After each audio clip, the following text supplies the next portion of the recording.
The Bible is one of the most important historical documents that exists today.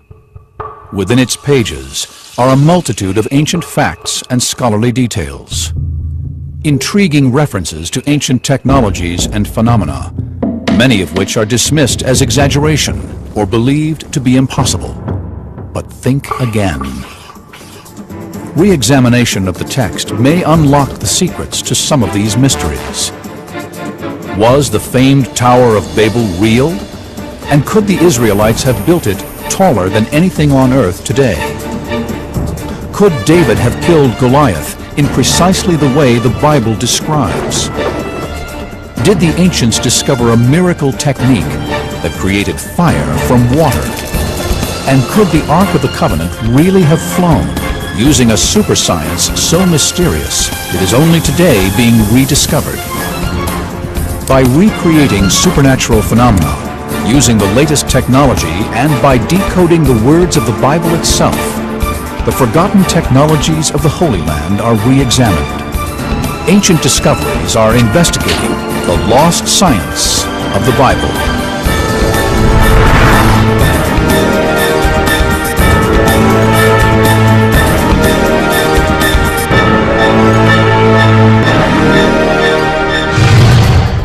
For thousands of years, the miracles described in the Holy Bible were taken to be genuine in every detail. But in modern times, the literal accuracy of the text has been questioned. Many believe that the stories are symbolic. The meanings are enshrined in truth, but the details are sometimes exaggerated or embellished. But maybe the words of the Scriptures are more accurate than some now believe. Our ancestors had a surprisingly advanced understanding of science and the world around them. Ancient discoveries will use this knowledge not to prove or disprove the text, but to discover whether the fantastical details of the Bible are scientifically possible. It's a journey that begins literally at the height of ancient architecture. It was believed to be the largest building ever erected, a tower so high it may have reached heaven itself. But the people who built it defied God. God saw what was happening. This was an evil plan. It was not going to benefit society in the long run. So according to Scripture, God intervened. People started to speak different languages. They started to argue with each other. And the disunity caused them eventually to disperse, and the tower came crumbling down. It was called the Tower of Babel, and some believe it really existed. Today, the world's tallest building, the Burj Dubai, is over 2,000 feet high. But what if science could show that the Tower of Babel could have been even taller? The Tower of Babel was just like one of the skyscrapers that we have today in our cities. You know, often the top of it is covered by cloud. They said it's so large it reaches heaven. Come, let us build ourselves a city with a tower that reaches to the heavens. Modern historians and archaeologists believe this story to be an exaggeration. But what if science could prove that the ancients really did have the technology to build such huge constructions? The key is to test ancient materials and architectural techniques to show their limit.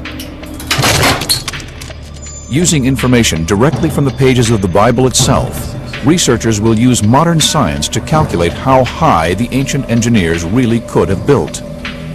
The story says that when they came to build the tower, they used brick. So how tall could an ancient brick building have been?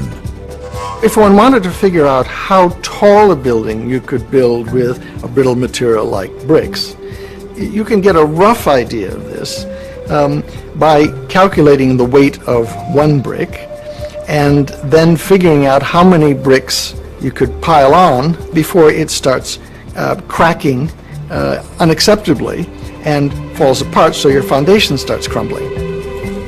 So the first step in this investigation is to reproduce an ancient brick. Lynn Hobbs is a professor of materials science at the Massachusetts Institute of Technology. He is making a sun-baked brick out of clay, using the same technique as 3,000 years ago. Straw and sand are added, which binds the clay together, strengthening the resulting brick. The next stage is to dry it out. And the easiest way to dry it out is just leave it in the sun. And then the brick gets hard. To calculate the maximum height of a building made up entirely of these sun-baked bricks, you need to find out the strength of a single brick. To do this, Professor Hobbs is using an Instrom machine. This crushes the brick in a steel press until it breaks. The maximum load that this brick sustained was 800 pounds, and that's over 2 square inches. This is the crushing weight that a single brick can withstand vertically. So that means that a brick laid down could take 800 times 5, or 4,000 pounds. Each brick weighs 1 pound, so they can be piled 4,000 bricks high. So if we have 4,000 bricks, each 1.25 inches high, that equals 500 feet. A 500-foot structure is as tall as the Washington Monument. But archaeological evidence suggests that the Tower of Babel could have been even taller. The story is set in ancient Mesopotamia, modern-day Iraq and Syria, a land that still today has ruins of ancient megastructures called ziggurats. Ziggurats were the skyscrapers of ancient Mesopotamia. On their tops, temples were built which were believed to be the dwelling place of the gods. The dozens that still stand today have been dated by archaeologists to be from the same era as the story of the Tower of Babel. They were created first around 2000 BC. The ziggurats still stand today because of their very strong pyramidal structure. Well, the ziggurats are part of a very ancient tradition, and so the people of ancient Iraq were very experienced in dealing with the materials for the platform.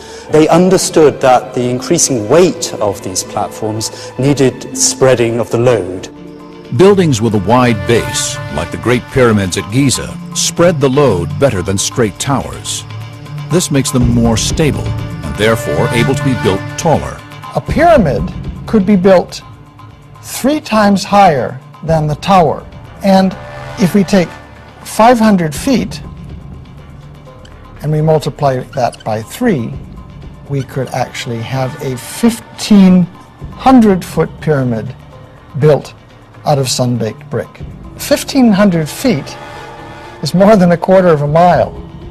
That's pretty amazing for a bunch of clay that you've dug out of the ground. So using sun-baked bricks in a ziggurat shape, they could have built 1,500 feet high. That's more than the height of the world's tallest brick building today, the Chrysler Building. But amazingly, the Tower of Babel could have been even taller. There was a new and revolutionary technology so important, it is even mentioned in the pages of the Bible itself. They said to each other, "Come, let's make bricks and bake them thoroughly." That treatment of burning the brick changes its properties quite drastically. It makes it much, much stronger.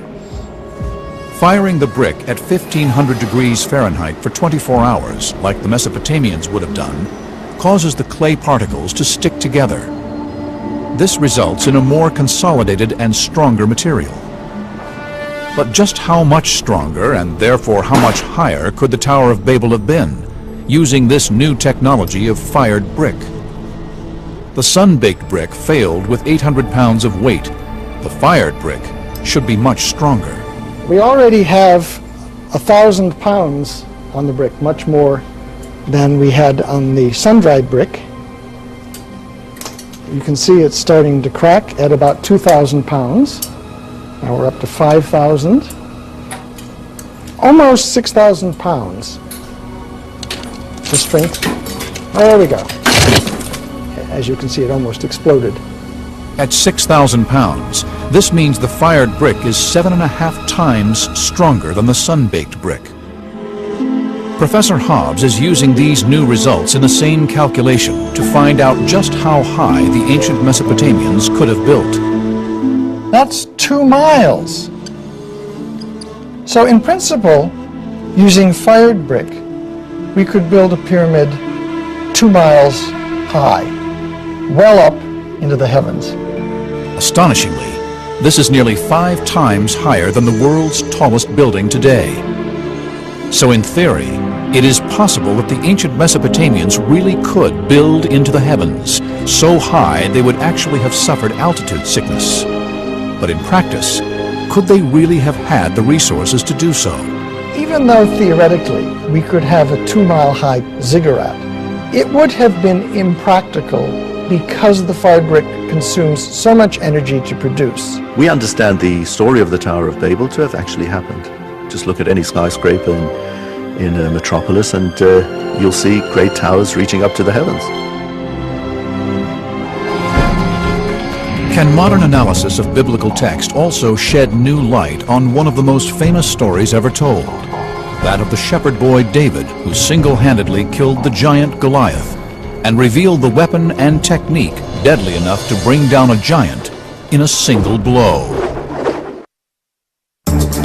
It is one of the most famous underdog stories ever told. An attacking force armed with technologically superior weapons is led by a giant warrior feared by all.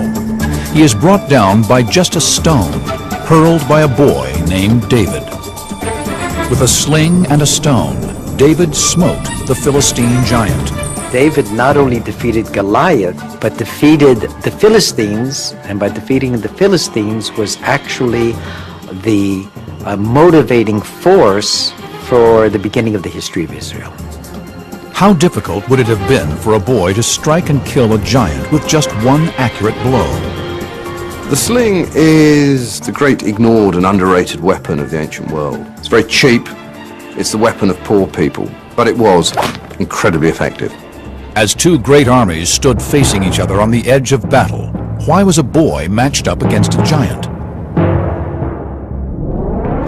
It was the 11th century BC, and the people of Israel were confronted by their enemies, the Philistines. The Philistines came from the area of the Aegean Islands, equipped with the most modern technological weapons against a very small, minor nation. The Philistines' champion, Goliath, was covered in an armor of bronze.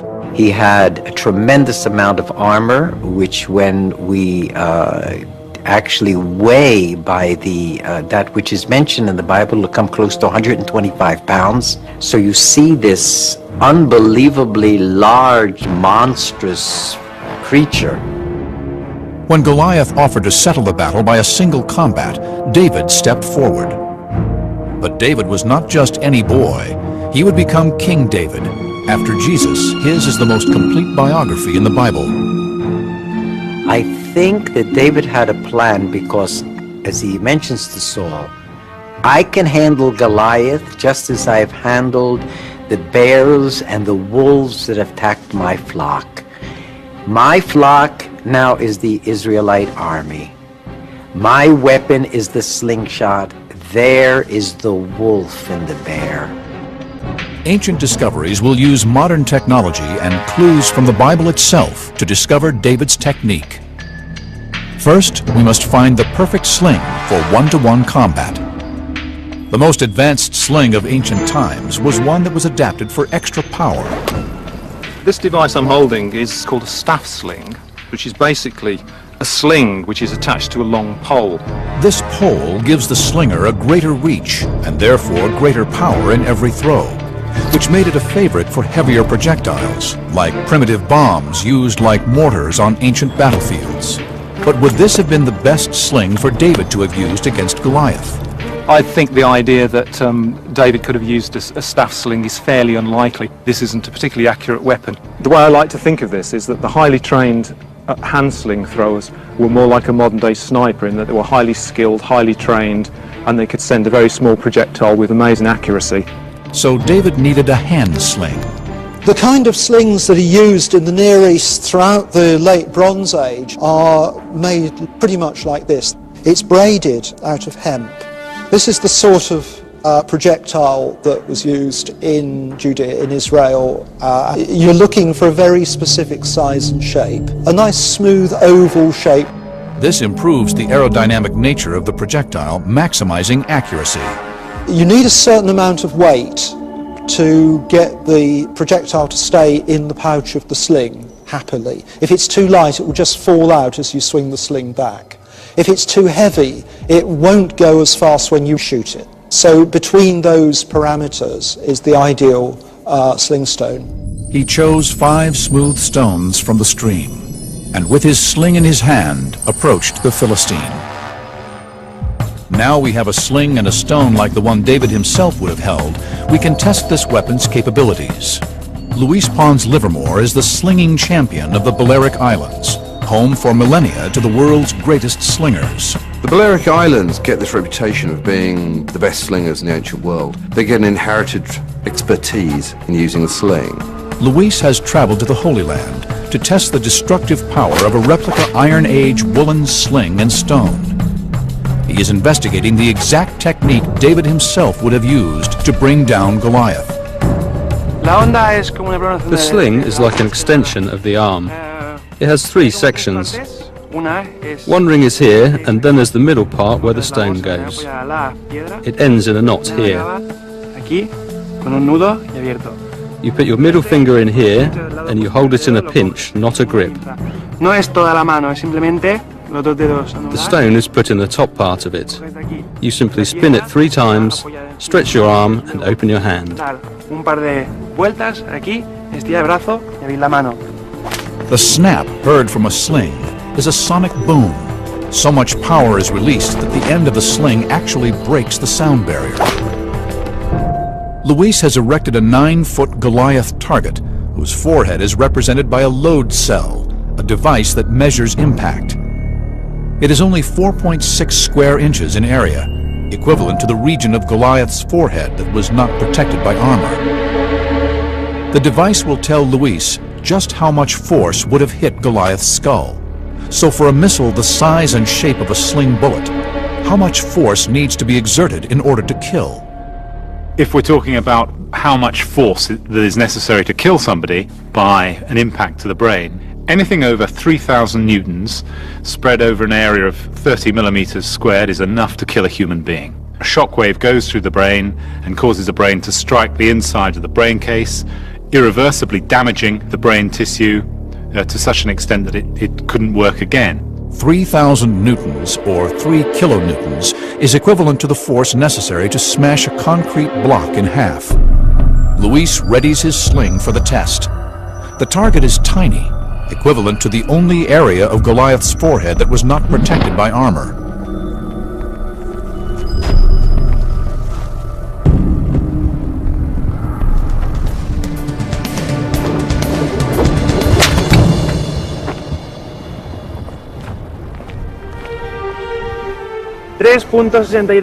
.62 kilonewtons. That's sufficient to eliminate Goliath with a sling and a stone. Goliath is now dead.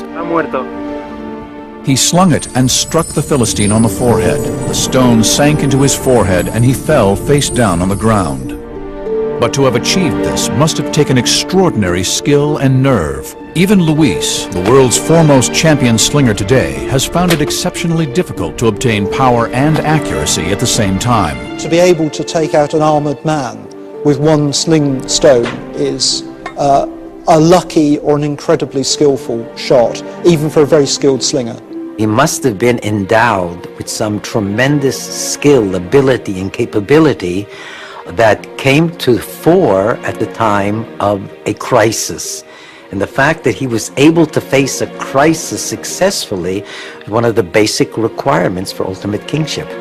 Ancient discoveries have revealed that it is possible for a mere boy to sling a stone so accurately that he could kill a distant target. But to do this, David would have been more skilled than the average shepherd boy in the arts of a warrior, or very lucky, or, as the Bible suggests, truly blessed. Throughout the reign of King David, and still to this day, man has attempted to control fire. Could ancient documents reveal that the people of biblical times had a miraculous technique, a way to create fire as if from nowhere? One of the Bible's most mysterious wonders is the story of an altar of stone and wood described in 1 Kings. The altar burst into a fiery inferno, but amazingly no spark was used to ignite it. The flame appeared to spring from nothing. Analysis of accounts by some of the greatest historians of the ancient world could shed new light on this biblical puzzle. They describe a mysterious man-made chemical that would burst into flame without the need for sparks or embers. It was called automatic fire. Automatic fire, as it sounds, is fire that seems to spontaneously ignite. They think of a lot of this is mysterious, supernatural, that there are magical powers at work. Ancient discoveries are investigating the secrets of automatic fire. The story begins nearly 3,000 years ago on Mount Carmel in Israel. According to the Bible, the Israelites had been rejecting Jehovah and worshiping Baal, the god of rain. Now there was only one priest of Jehovah remaining, the prophet Elijah. Elijah went before the people and said, "If the Lord is God, follow him. But if Baal is God, follow him." But the people said nothing. He had to lay down the gauntlet, and he said, "Come on, bring your prophets of Baal, and let's see who the real God is." So Elijah set them a challenge. He and the prophets of Baal would both build altars and call upon their gods to ignite them. He told the prophets of Baal, "You build your altar, offer whatever prayers you want," and that's exactly what they did, without any response. The prophets of Baal failed. No fire appeared. Now it was Elijah's turn. He built an altar out of wood. He got the people to dig a furrow going around, to fill it with water. Fill 4 large jars with water and pour it on the offering and on the wood. Do it again, he said. Do it a 3rd time. And then he prayed to God, "Save us, answer us our prayers." Fire came out from heaven and consumed the entire area. Elijah had won them back to a belief in God. Fire on an altar drenched with water. Is it possible the water itself somehow actually ignited the blaze? We're used to water putting out fires, but sometimes water can create a fire. What substance could they have had in the ancient world that would display such a supernatural quality? Documents written in Israel in 232 BC harbor clues about the mystical substance automatic fire. There's this man called Julius Africanus who lives in Jerusalem. He talks about this automatic fire. What it probably is a mixture of naphtha and sulfur and quicklime. Because this was such a potent thing, the recipes for automatic fire were always very, very closely guarded. And the secret remains hidden again for hundreds of years. Until in the 1st century AD, the great Roman historians Pliny and Livy both write accounts of this magical mixture igniting with water.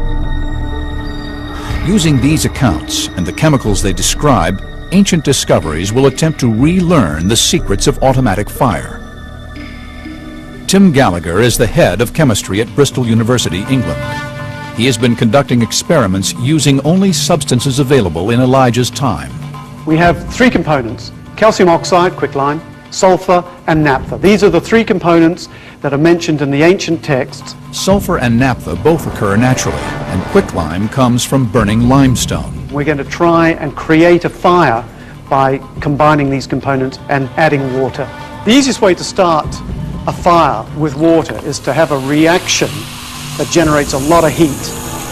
And in principle, that heat could then ignite something close by that's also flammable.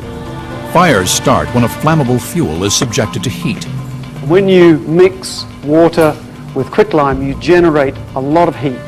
The reaction of water with quicklime is highly exothermic. An exothermic reaction is one that releases heat into the atmosphere. This happens because chemical bonds are being formed between the water and the calcium in the quicklime. And what I'm going to do now is cook an egg with the heat that's generated by the quicklime.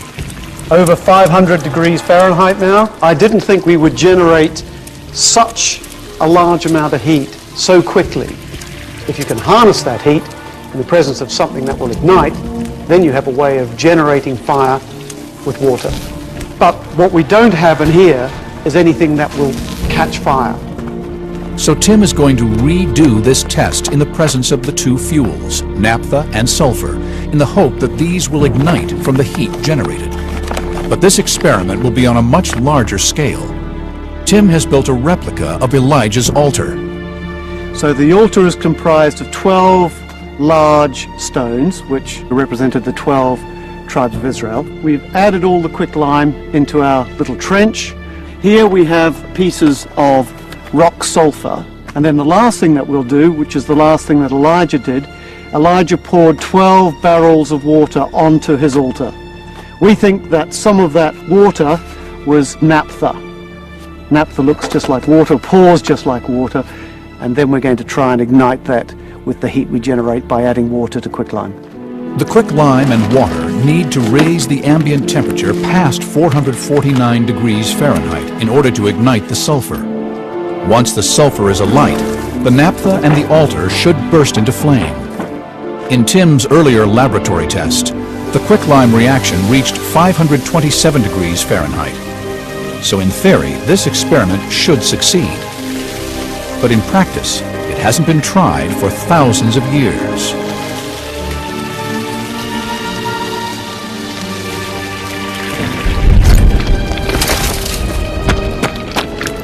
It's catching, so it's igniting the naphtha. That will spread the fire, and you can see it now spreading through, and everything's coming from the quicklime end of the altar. So you can see now the fire is really beginning to build up. It doesn't prove that this is how Elijah created the fire. What it says is this is a possible way that you could have created the fire. The ancients knew about quicklime, they knew about the reaction between quicklime and water, they had naphtha available to them. So certainly this remains a possibility as a way that one could utilize that chemistry knowledge to create a fire using water. People thousands of years ago had an advanced understanding of substances and their reactions. But how they used this knowledge and how much secret wisdom remains lost to science will never be known. Another closely guarded secret of the time was that of one of the earliest biological weapons, a honey that was toxic and was used by ancient armies to poison the enemy. Bees, wasps, and hornets strike fear into most of us. Even today, bees kill up to 100 people every year. And in biblical times, military leaders used this fear to terrify enemy armies. In the Bible, if you take all the references to bees, you will notice that some of them present bees as being a danger, as being even a lethal weapon in war. And I will send hornets before you, which shall drive out the Hivite, Canaanite, and Hittite from before you. People develop all kinds of ways to use bees. They pack them into little clay pots, which are almost like hand grenades. They attach whole hives to catapults and shoot them into cities. But in an ancient account by Greek historian Strabo lies evidence that this weapon was taken one step further. In 67 BC, something happened in the north of Turkey that is still not fully understood by historians. One of the strangest examples of bio-warfare was used against the Roman army. It involved a honey trap of an ingenious nature. There's hugely varied different forms of power struggles going on throughout Roman history. Lots of kings who are very unhappy with their lot and try to rebel. One of these rebellions was led by King Mithridates. He was one of Rome's most successful enemies. He really gives the Romans quite some trouble. The Roman general Pompey the Great was charged with leading a large army against King Mithridates. After a year of battle, the two forces reached the shores of the Black Sea in northern Turkey. The Romans have the upper hand and Mithridates is retreating. What he does very cleverly, though, is he leaves in his path these pots of honey. The Romans advance, they come across what they think of as delightful little tributes from a fading enemy, eat the honey, but it turns out to be viciously toxic. Could this honey really have been a ready-made biological weapon? The soldiers go slightly crazy. It's as if they're high, drunk, then very agitated, and then a lot of them throw up and have diarrhea, and then they get very, very high again and kind of rush around, and this lasts for about 3 days. Amazingly enough, the Bible itself might warn of this terrible bioweapon. Have you found honey? Eat only as much as you need, lest you be filled with it and vomit. How can a honey become toxic? The answer lies in the rhododendron bushes. that cover the hillsides of northern Turkey. There are many examples in nature of toxins, and the rhododendron plant itself is capable of producing natural toxins. These toxins are called terpenoids and are found in the nectar collected by the bees. These terpenoids can become incorporated into the honey from the nectar that bees are gathering from the rhododendron plant. For a window into how honey intoxication by terpenoid affects the body, ancient discoveries have brought in a human guinea pig, former military officer David Shaw. He will be administered 15 fluid ounces of the terpenoid solution under medical supervision. I'm pretty anxious, really. It's kind of a step into the unknown with this test. The side effects listed range from just mild dizziness and perspiration to vomiting and coma. David will be overseen by Dr. Adam Cunliffe, here at the Human Performance Laboratory at the University of Westminster in central London. He will be put through a test that will push his cardiovascular system and coordination to the limit. But he will carry out this test twice, once before and once after taking the terpenoid. Dave is running at 10 miles per hour for 10 minutes. The test will measure his heart rate and oxygen consumption at low levels of activity. Your heart rate here was 164 on average throughout that test. And we can also see your oxygen consumption, and that turned out to be about 3.8 litres per minute. And it's the oxygen which is required by the exercising muscle. So the harder you're working, the more oxygen you're going to be consuming. Dave is in peak physical fitness, just as the Roman soldiers would have been. His test results are above average, but what effect will the terpenoid have on his body? Terpenoid is highly toxic, and Dave is only able to do this under strict medical supervision. Do not try this at home. Really, we want to see if his performance is affected. Dave's looking a little bit unsteady on the treadmill. He's finding it difficult to keep in the centre of the track. His heart rate's about 10 beats higher per minute than it was in the previous experiment, and his respiratory exchange is quite a bit higher than it was on the previous test. His performance on the treadmill was significantly affected in a negative way. When we looked at his physiological data, we saw that he was working harder, running at the same speed. Any form of coordinated movement, as a battle would certainly involve, would be seriously affected. I had no control over my cardiovascular system, and obviously the results show that I was greatly diminished. In essence, we could see it as an early application of a kind of chemical or biological approach to warfare, in getting the opposing forces to actually ingest this toxic substance. You could see it almost as a form of culinary Trojan horse. So the results suggest that toxic honey would work by confusing coordination and accelerating fatigue. The 3 squadrons of Pompey's army that found and ate the honey on that fateful day in 67 BC became violently ill. That night, the sick Romans, still suffering from the effects of the toxin, were annihilated by King Mithridates' army. War drove technology to develop in biblical times. But in making weapons, did the Israelites also discover a super science that would allow objects to levitate? The Ark of the Covenant, containing the 10 Commandments of God, was said to have been able to fly. Can modern research now show that this really was possible? Well, now the Ark is really levitating, hovering freely in the air. The most powerful religious object in the ancient world was the Ark of the Covenant. We call it the Mysterium e Tremendum. It is this tremendous mystery of divine power, all concentrated within a small architectural device. It was said to be able to levitate, to bear its own weight in thin air. It was there, moving by itself, supporting those who were carrying it. Could this phenomena have been divine power, or is there another explanation? Could the levitation have been achieved by lost technologies, technologies that only today are being rediscovered? Believers believe that God can do anything, and especially when it comes to the Holy Ark, which houses the 10 Commandments given by God to Moses on Mount Sinai. The Ark is mentioned in numerous books of the Bible, the Quran, and the Hebrew Torah. But the most mysterious story is that of Uzzah.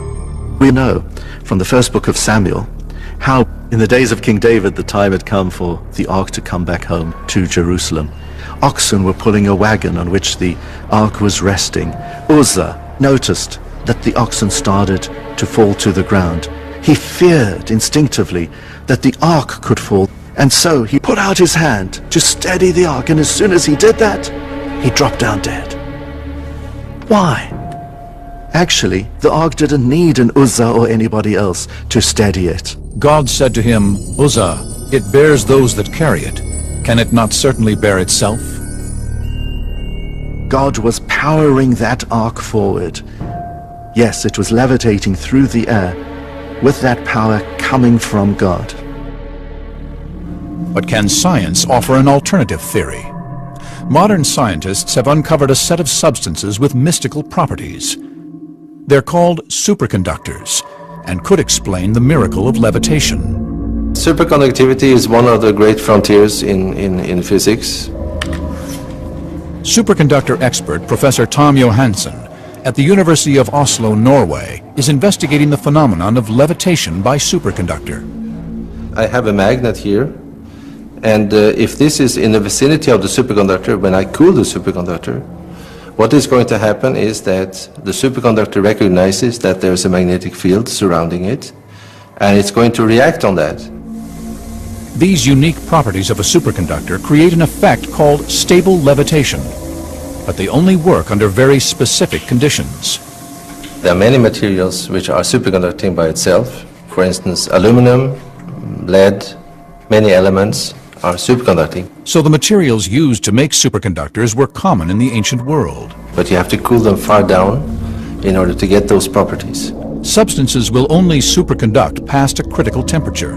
To raise this critical temperature, metals are combined into alloys. I have here a piece of yttrium barium copper oxide, and this material has to be cooled below 91 Kelvin in order to get into the superconducting state. But this you can achieve very simply by pouring in liquid nitrogen. 91 Kelvin is equivalent to minus 296 degrees Fahrenheit. I can take the magnet and bring it closer, but if I now put my hand back, it will stay in the air. Magnetic levitation by superconductivity. But how can the magnet oppose the force of gravity? James Dean, a specialist in creating three-dimensional schematics, is using technology specifically designed for ancient discoveries to investigate. When a superconductor is cooled below its critical point, the way in which electricity flows within it changes. If we take this superconductor and we place it in the presence of a magnetic field, we can see that the field lines of the magnet are inducing a flow of electric charge within the superconductor. These currents form tornadoes of charge called vortices, with the magnetic field passing through their core. If we zoom in and take a closer look, you can see that the vortices of current that the magnetic field has induced are passing through any little tiny defects they can find in the superconductor. These defects pin the vortices and therefore the magnetic field in place. If we move the magnet, we're moving the magnetic field with it, which means that the vortices are being dragged away from their pinned locations. So they're resisting this movement, and if we push it and pull it, we can see that it's trying to pop back into place. In fact, we'll find that any force which tries to move the magnet, and thus the magnetic field, will be met by an opposing force, which tries to return it to the same location. And this is the key to stable levitation. The pinning of the magnetic field opposes the very force of gravity itself. So the magnet is locked in place because its magnetic field is locked in place, and it levitates above the superconductor. If the superconductor is moved, the levitating magnet will follow it, flying at the same height along a plane. So the magnet not only levitates, it can also be moved stably through the air. But could the ancient Israelites have mastered such a science more than 3,000 years ago? Quite often when we look at ancient technology, we're amazed at the craftsmanship and the skill that goes into the production of objects. This was an age of highly sophisticated metallurgy. War across the ancient Middle East was fueling the fires of advancement. Smelting processes were being improved to produce better alloys for weapons. While making these alloys, could the ancient Israelites have discovered this super science? If this were the case, it would not be the first lost technology puzzling historians. Quite recently we were looking at Bronze Age spearheads, and they're amazingly fine castings, and we were trying to find a modern foundry that could replicate these. They all had great problems in achieving anything near the quality that the ancient metalworkers could do. Was the Ark of the Covenant also levitated by a lost technology? Ancient discoveries will put this to the test. Tom has built a model of the Ark and will push stable levitation to its limits. To levitate this Ark is quite a challenge because it is a large object and it's heavy, and that I've never done before. At the bottom plate I have attached 4 very strong magnets which are going to interact with the superconductors that you are seeing here. And I have put the spacer in between, so I have a gap between the arc and the superconductor when I will cool them down.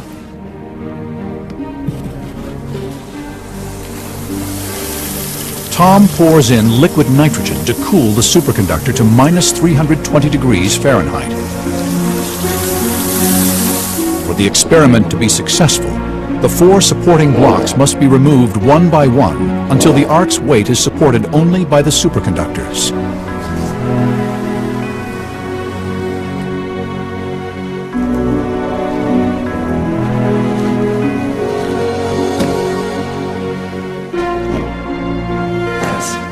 Well, now the arc is really levitating about 50 millimeters above the superconductor, hovering freely in the air. If I touch it and try to push it to the side, it will oscillate by 2 or 3 millimeters. If I really press my hand, I'm now pushing with a big force, and it's almost not moving down there. It could take much more weight. So superconductors can cause levitation. But could ancient man really have discovered this super science 3,000 years ago? The physics of magnetic levitation with superconductors is, of course, part of the laws of nature, and this has been like this forever. The discovery of superconductivity was totally accidental. It happens by accident even today. But there remains a mystery. How could ancient scientists have chilled the superconductors to temperatures hundreds of degrees below zero? It is possible they didn't need to. They could have discovered materials that superconduct at room temperature. There is no fundamental physical principle which prevents room temperature superconductivity. It could be that people have not found this material, but we cannot say today that it's impossible. God works in different ways. And sometimes you can have an extraordinary feat from heaven. Sometimes you have something which is within the laws of nature which takes place. Both come from God. The fact that the ark could move by itself is a testament to the greatness of God. It is not magic, but it's very fascinating physics. Modern science often helps to substantiate details and facts that are in the Bible. There are details within modern science which are incompatible with the biblical account of events, but often actually modern science can be an aid to strengthen our faith and to substantiate what's in the Bible. The mysteries of the Bible have intrigued scientists and historians for millennia. But the book also gives us clues. Clues to the ancient civilizations, cultures, and technologies of biblical times. Modern scholars have used this evidence to advance our knowledge of history, to show that ancient man had mastered chemistry, metallurgy, and even biological weaponry, and had the technology to build into the heavens. Today, the modern world uses technology to bring an ancient world to life and reveals the lost science of the Bible. Straw and sand are added, which binds the clay together, strengthening the resulting brick. The next stage is to dry it out. And the easiest way to dry it out is just leave it in the sun. And then the brick gets hard. To calculate the maximum height of a building made up entirely of these sun-baked bricks, you need to find out the strength of a single brick. To do this, Professor Hobbs is using an Instrom machine. This crushes the brick in a steel press until it breaks. The maximum load that this brick sustained was 800 pounds, and that's over 2 square inches. This is the crushing weight that a single brick can withstand vertically. So that means that a brick laid down could take 800 times 5, or 4 4,000 pounds.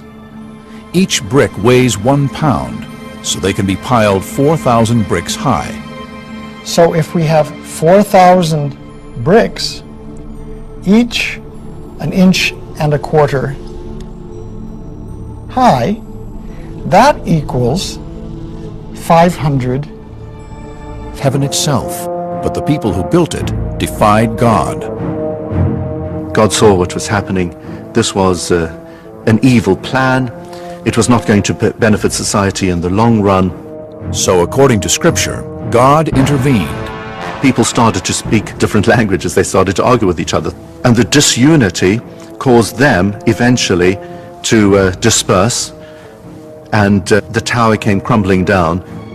It was called the Tower of Babel, and some believe it really existed. Today, the world's tallest building, the Burj Dubai, is over 2,000 feet high. But what if science could show that the Tower of Babel could have been even taller?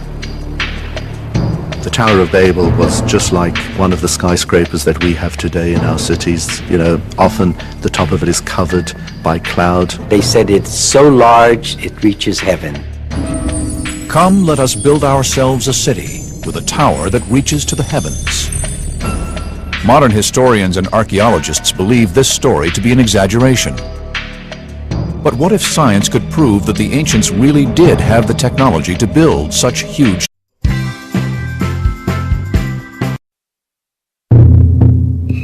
The Bible is one of the most important historical documents that exists today.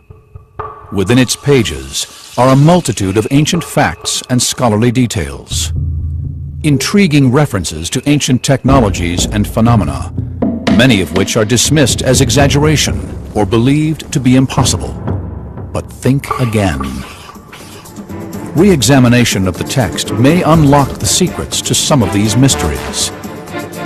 Was the famed Tower of Babel real? And could the Israelites have built it taller than anything on earth today? Could David have killed Goliath in precisely the way the Bible describes? Did the ancients discover a miracle technique that created fire from water? And could the Ark of the Covenant really have flown using a super science so mysterious it is only today being rediscovered? By recreating supernatural phenomena, using the latest technology, and by decoding the words of the Bible itself, the forgotten technologies of the constructions. The key is to test ancient materials and architectural techniques to show their limit. Using information directly from the pages of the Bible itself, researchers will use modern science to calculate how high the ancient engineers really could have built. The story says that when they came to build the tower, they used the brick. So how tall could an ancient brick building have been? If one wanted to figure out how tall a building you could build with a brittle material like bricks, you can get a rough idea of this by calculating the weight of one brick and then figuring out how many bricks you could pile on before it starts cracking unacceptably and falls apart, so your foundation starts crumbling. So the first step in this investigation is to reproduce an ancient brick. Lynn Hobbs is a professor of materials science at the Massachusetts Institute of Technology. He is making a sun-baked brick out of clay, using the same technique as 3,000 years ago. Holy Land are re-examined. Ancient discoveries are investigating the lost science of the Bible.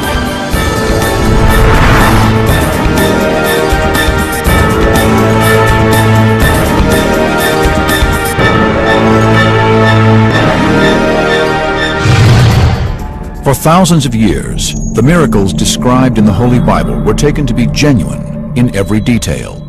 But in modern times, the literal accuracy of the text has been questioned. Many believe that the stories are symbolic. The meanings are enshrined in truth, but the details are sometimes exaggerated or embellished. But maybe the words of the Scriptures are more accurate than some now believe. Our ancestors had a surprisingly advanced understanding of science and the world around them. Ancient Discoveries will use this knowledge not to prove or disprove the text, but to discover whether the fantastical details of the Bible are scientifically possible. It's a journey that begins literally at the height of ancient architecture. It was believed to be the largest building ever erected, a tower so high it may have reached